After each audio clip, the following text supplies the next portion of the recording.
Rodríguez. Vamos a avanzar con la primera clase de fisiología post cosecha.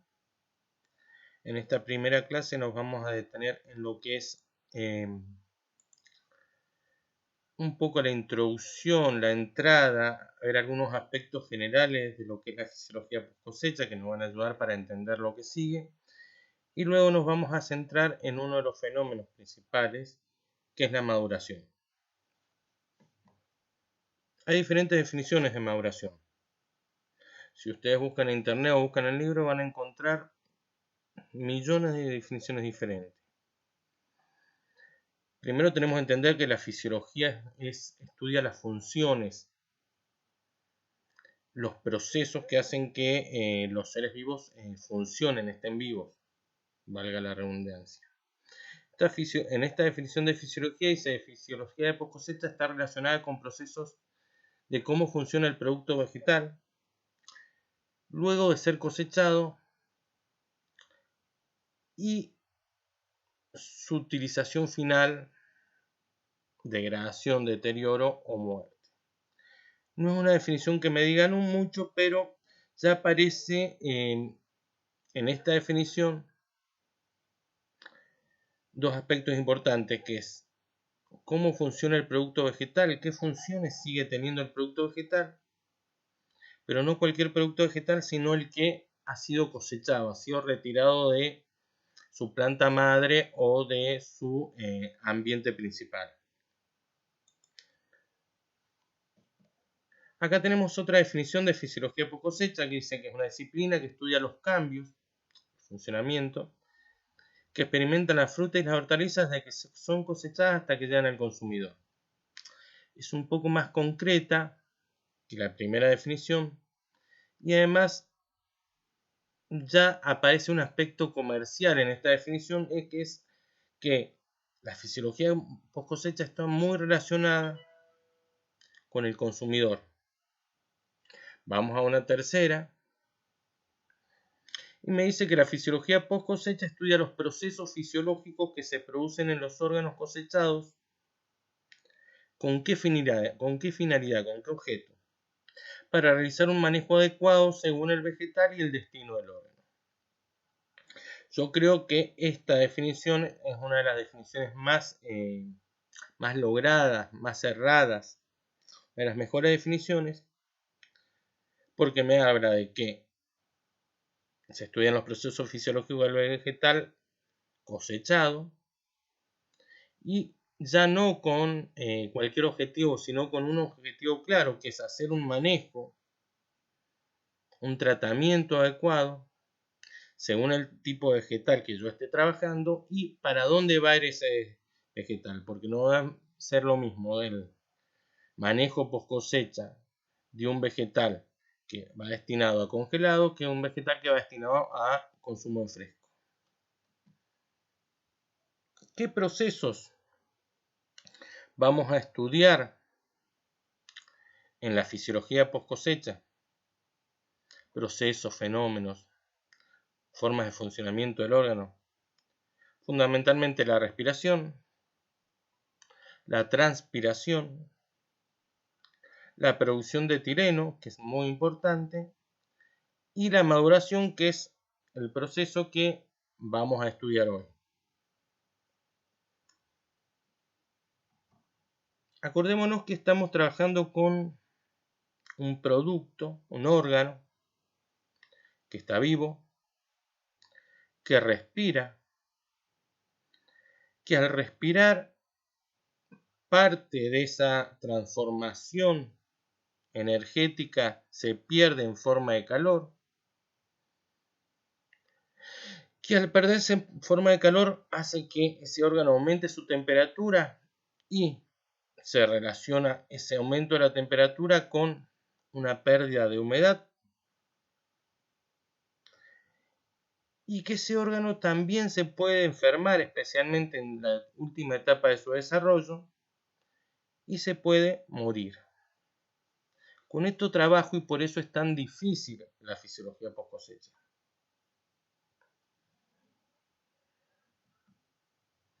Una de las cosas que tenemos que entender que nosotros trabajamos con seres vivos y con una gran variedad de seres vivos.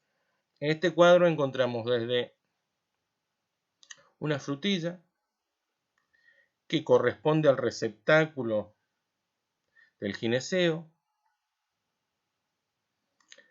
con un tomate, que es otro tipo de fruto, con un durazno, con una castaña, con una ananá o piña o una manzana, y que son todos órganos o todos frutos que se denominan frutos porque tienen en su interior algo que puede llevar a la propagación de la planta, pero por otro lado, fisiológicamente y a nivel de tejido son totalmente diferentes y yo los tengo que manejar de diferentes formas. Un ejemplo que les puedo dar es que en el caso de la manzana, en general las manzanas tienen una cubierta de cera que impide o retrasa la deshidratación, a diferencia del durazno.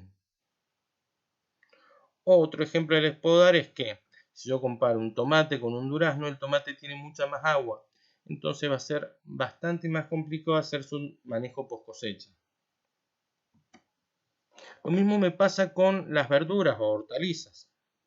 Yo tengo desde verduras o hortalizas de hoja, que tienen una superficie específica muy grande, entonces van a transpirar mucho más,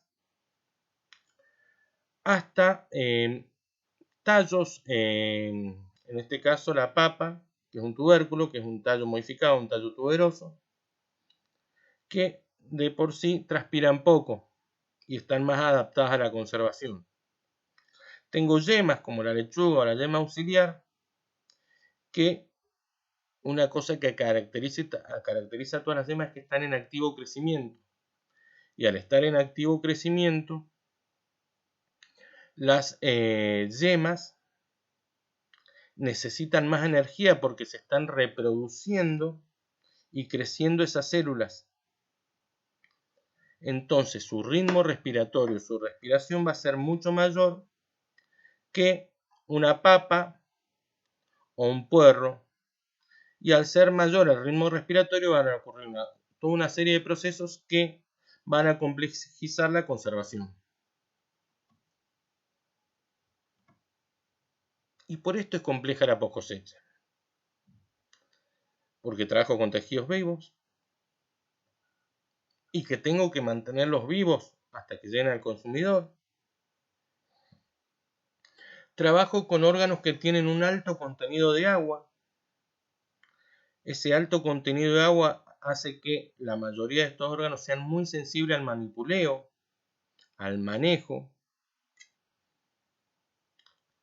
También estos órganos pueden ser atacados por patógenos, así que tengo que trabajar también en toda una medida de tratamientos para evitar que estos órganos sean atacados por patógenos. Y además, como veíamos anteriormente, en las filminas anteriores, tienen muy diferente morfología, composición y fisiología.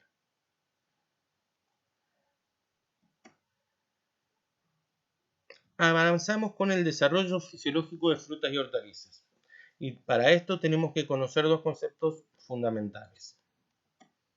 El concepto de desarrollo, que el concepto de desarrollo se define como una serie de pasos, procesos, sucesos, fenómenos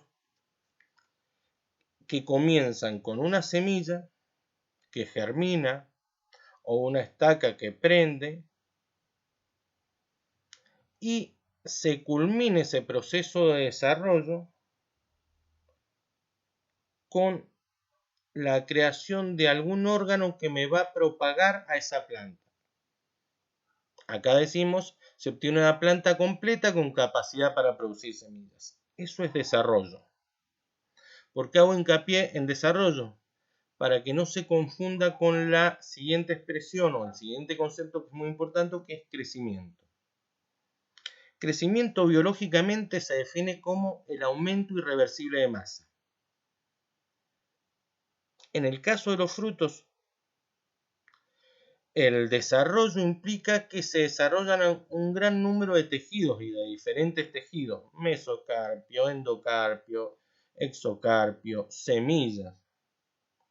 Este proceso es irreversible y el crecimiento se da como culmine o como consecuencia del crecimiento, del ensanchamiento de las células. Ustedes habrán visto en Fruticultura 1 que el crecimiento fruto en los frutos con carozo tiene la doble sigmoide, una cosa así. En un primer momento de esa doble sigmoide solo hay reproducción de células, y en el segundo momento hay aumento, llenado de esas células. Ahí se llama crecimiento, en ese segundo momento.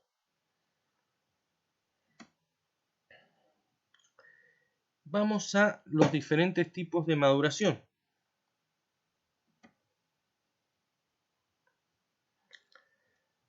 Más que los diferentes tipos, nos pasa lo mismo que con fisiología post cosecha, que hay muchas definiciones. Mira.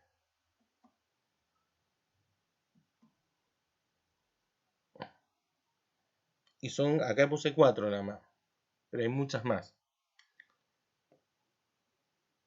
Para Hobson, la maduración es la fase final del crecimiento, si se inicia cuando está terminando el crecimiento,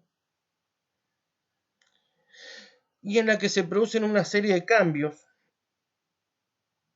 Generalmente esos cambios están todos articulados, y culmina ese proceso de maduración con la senescencia, es decir, con la muerte del fruto, o con el inicio de la degradación del fruto, y la abscisión del fruto. Acá está muy centrado en frutos. Abscisión quiere decir la separación del fruto de la planta madre. Flores señala que la maduración puede ser entendida como un conjunto de cambios que suceden luego del crecimiento. Y acá pone algo relacionado con lo comercial también. Y determina que adquiera la mayor calidad. Es una definición más amplia. Yo en este caso no estoy de acuerdo. Me quedo más con las definiciones puramente biológicas que con las definiciones comerciales para esta definición general de maduración. Otra definición que tenemos es que la maduración puede ser definida como la consecuencia de cambios de color, sabor y textura. Los cambios asociados con la maduración implican pérdida de clorofila, etc. Acá aparece también lo que aparecía en las otras definiciones, el término cambio, y que es fundamental. Porque la maduración es una etapa de cambios. Esta última definición también relaciona los cambios con la maduración, y si quisiéramos hacer una definición de redonda de maduración, nos podemos quedar con cualquiera de estas, no hay problema. Pero yo diría que la maduración es una serie de cambios en el fruto que comienzan en la etapa final del crecimiento, se solapa un poquito con el crecimiento, ya lo vamos a ver.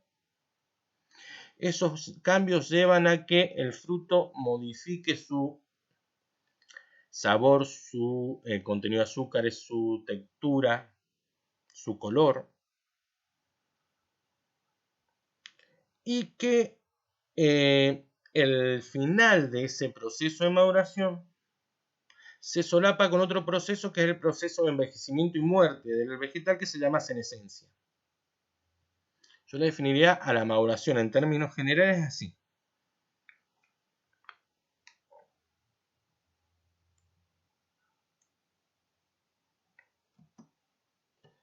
Veamos un poquito más los conceptos de desarrollo. Acá tenemos todos los procesos por lo que pasa un fruto de tomate, desde que se fecunda la flor y cuaja la flor y se forma el frutito, hasta que muere. Tenemos una primera etapa de división celular, una segunda etapa de expansión celular, de crecimiento de las células. Esta etapa se llama crecimiento. Una tercera etapa que se solapa, porque también hay crecimiento acá, pero nada más que ya no hay división celular, sino que hay llenado celular, que es la maduración propiamente dicha. Una cuarta etapa en que aparece el término ripening. Ripening se asocia con madurez comercial o madurez organoléptica, ya lo vamos a ver más adelante. Y por último aparece la senescencia, que acá figura la definición de senescencia. Ya la he dicho bastante.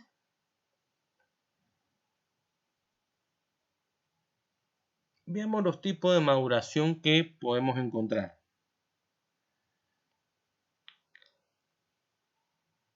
La más común es la madurez fisiológica.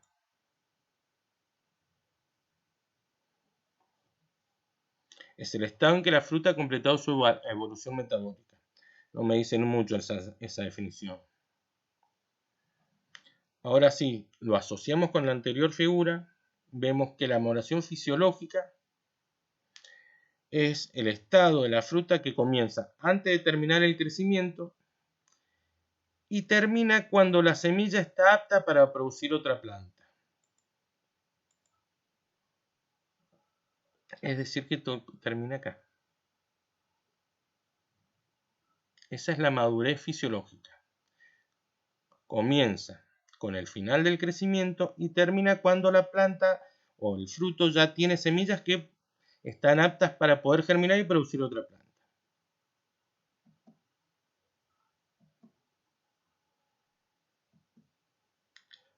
Después tengo la madurez organoléptica. La madurez organoléptica es aquella en la que el fruto tiene una calidad óptima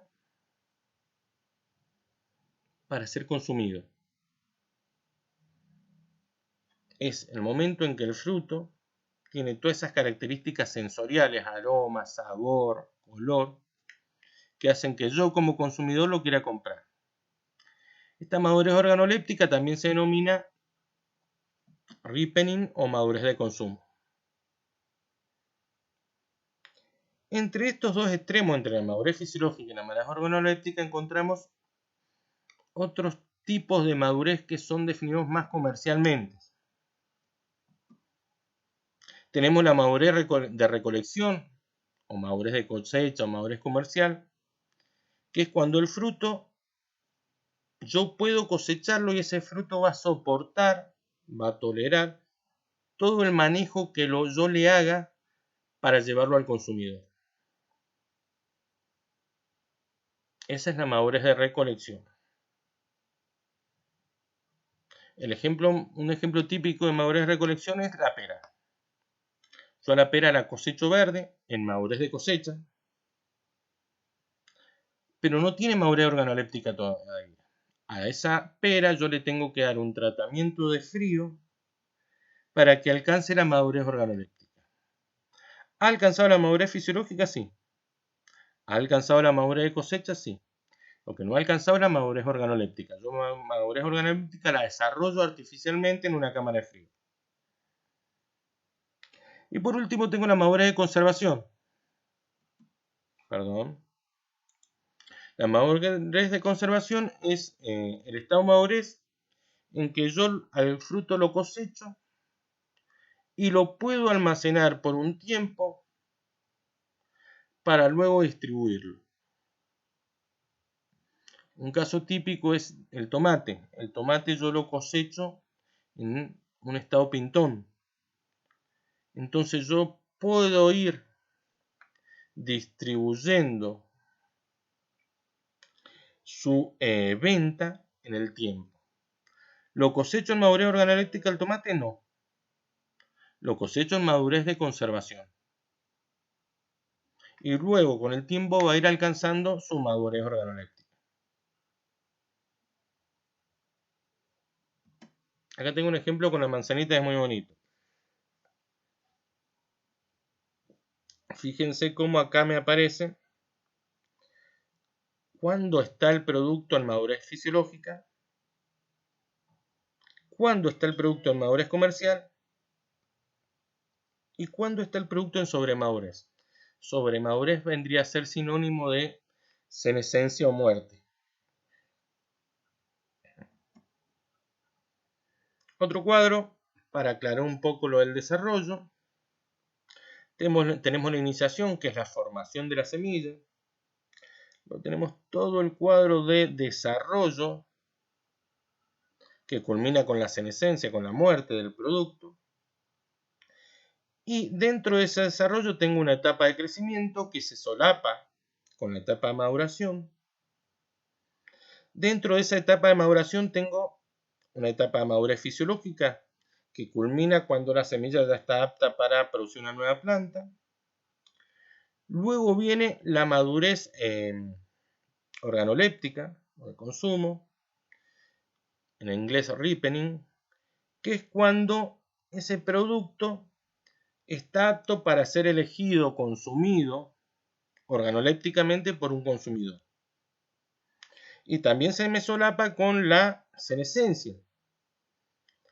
El ripening muchas veces se solapa, se entrecruza con la senescencia, que son la serie de procesos que llevan a que el producto se me degrade y muera. Este cuadro es muy interesante porque me muestra cómo cosecho yo los diferentes tipos de órganos. ¿En qué estado de desarrollo? Fíjense que yo los tallos y hojas como espárragos, apio, lechuga, repollo, los cosecho al comienzo del desarrollo. Las inflorescencias también. Y también tengo algunos frutos que los cosecho al principio del desarrollo, como son el maíz dulce. Hay que tener en cuenta que si yo cosecho frutos al principio de desarrollo, esos frutos naturalmente tienden a seguir creciendo. Tiende a haber una división celular y un llenado de frutos, un llenado de células, por lo que van a tener requerimientos respiratorios muy grandes. A diferencia de los que están al final del desarrollo, en que los requerimientos respiratorios de estos son mucho menores, o las semillas que ya no están desarrollándose, sino que ya culminaron su desarrollo. Veamos cómo es la maduración de los frutos o qué cambios se producen en un fruto al madurar. Tenemos un fruto inmaduro, que en algún momento va a llegar a ser fruto maduro. Y luego ese fruto maduro va a envejecer y se va a producir la senescencia. Cuando el fruto está inmaduro y comienza su proceso de maduración, encontramos que esto ya lo vamos a ver después, pero una alta producción de etileno, la hormona de la maduración. Esa producción de etileno desencadena la síntesis de enzimas que producen la maduración. Cuando comienza la maduración, se sintetiza, se crean nuevos colores, nuevos pigmentos, la clorofila se degrada, también hay ablandamiento de tejidos, producción de nuevos aromas, etc. Este ablandamiento de tejidos se produce fundamentalmente porque la laminilla media o lámina media de la pared celular se ablanda. La pared celular, todas las células vegetales tienen pared celular, que es una estructura que puede ser rígida o semirrígida que rodea a la célula. entre pared celular y pared celular hay una estructura que se llama laminilla media. Bueno, el ablandamiento de los tejidos se produce por la degradación de esa laminilla media. ¿Qué me encuentro cuando tengo un fruto maduro? En general, un fruto maduro se caracteriza por tener alto contenido de azúcar, bajo contenido de ácidos. Ahí, bajo contenido, tenemos que tener en cuenta que hay productos que se valoran por su acidez, el limón. Cambios de textura, el producto es más blando, no es una roca. Cambios de color y además desarrollan aromas. Vamos a ver cambio por cambio. El primer cambio importante que se produce en la maduración de un fruto es el aumento en el contenido de glucosa, sacarosa y fructosa. Estos son azúcares. Este aumento en el contenido de estos azúcares se produce por hidrólisis del almidón o hidrólisis de la hemicelulosa. En el caso de hidrólisis del almidón se produce en la pera y en la banana, y la hidrólisis de la hemicelulosa, que es un hidrato de carbono estructural, también está en la pared celular, se produce en las manzanas y las peras. Los productos, cuando desarrollan glucosa y fructosa, se hacen más azucarados, más sabrosos. En el caso de la fructosa, la encontramos en la manzana, la pera y la uva, y la sacarosa la encontramos en la cereza y en los duraznos.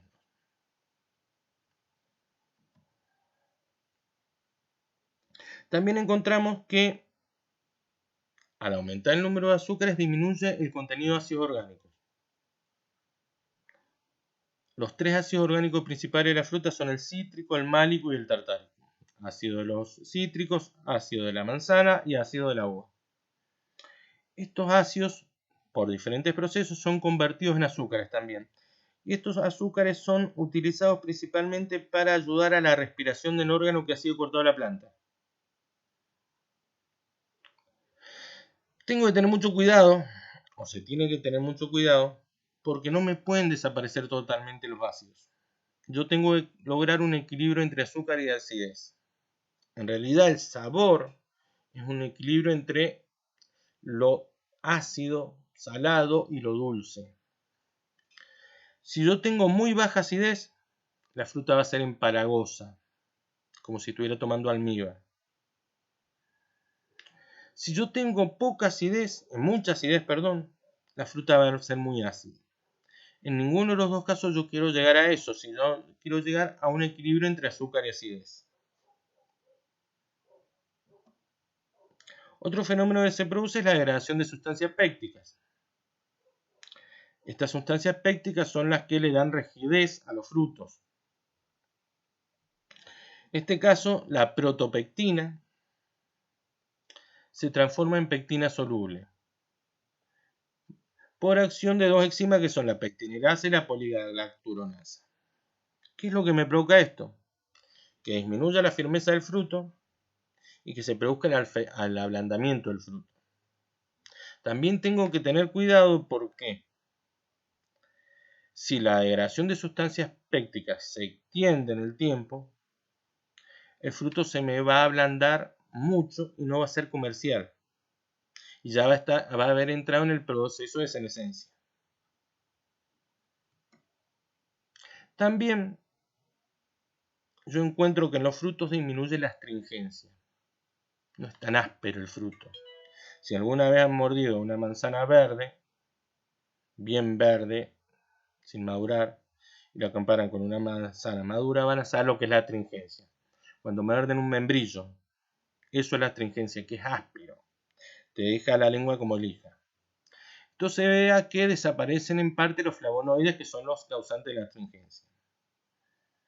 También se desarrollan los aromas. Este desarrollo de los aromas se debe a la síntesis de sustancias orgánicas volátiles como alcoholes, aldehídos, cetonas, ésteres, ácidos, etc.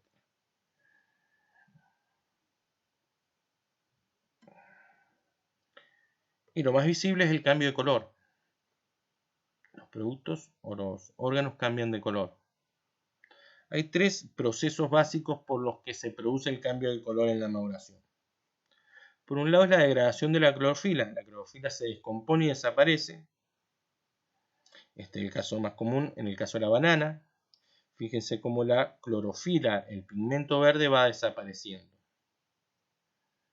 Y va apareciendo el color verdadero de la banana, que es amarillo.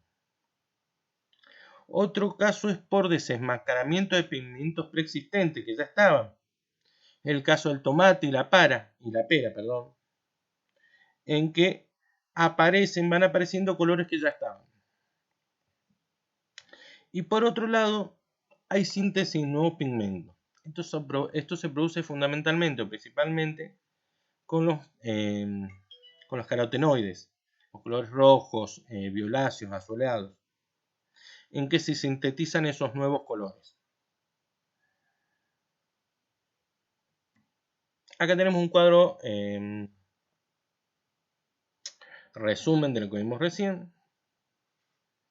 En cuanto a color, disminuyen las clorofilas y aumentan los carotenos, colores naranjas, las antófilas, colores amarillos, los flavonoides y los antecianos, que son los pigmentos que dan los colores rojizos, azulados, violáceos, etc. El sabor. ¿Qué pasa con el sabor? Disminuye el almidón, los ácidos orgánicos, los taninos, y aumentan los carbohidratos y las proteínas. Carbohidratos son los azúcares.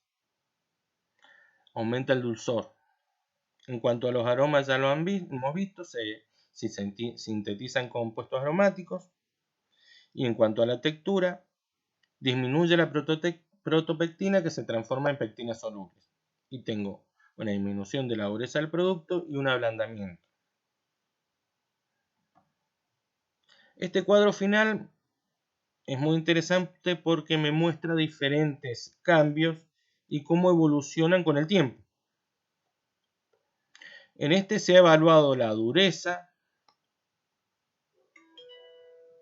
cómo evoluciona la dureza del fruto a lo largo del tiempo, y también se ha evaluado la actividad de la poligalacturonasa, que es la enzima que degrada la alamida media. Fíjense cómo a medida que va aumentando la actividad de esa enzima, la dureza del fruto va disminuyendo. Acá tenemos otro ejemplo que es con el licopeno y la clorofila. A medida que va disminuyendo la clorofila, va aumentando el licopeno. Este es muy interesante porque me relaciona pH con almidón. Recordemos que a medida que aumenta el pH, disminuye la acidez. Fíjense cómo a medida que se va descomponiendo el almidón, se va degradando o se va transformando en azúcares simples como sacarosa, glucosa, fructosa, el pH va aumentando, es decir, que me va disminuyendo la acidez. Bien.